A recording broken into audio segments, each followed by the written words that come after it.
কিরে আব্বা ফোনটা তুইয়া গেছে। দেখি কাউরে ফোন দেয়া যায় নাকি। হ্যালো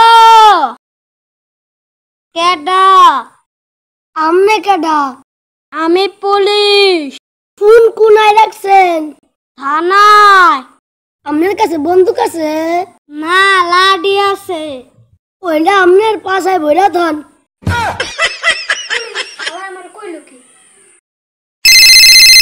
হ্যালো 10 মিনিট আগে এই নাম্বারে ফোন আইছিল। গেদা পোলাপেনে কথা কইলো। কোন সময় কি কইলো? আমারে কয় লাঠিটা পাছায় বইরা থন। দুরু মিয়া আপনি তো পাগল কম না। গেদা পোলা বাইনের কথা আপনি পাছা লাঠি দিয়া থুয়া দিছেন। লাঠিটা বাইক করেন।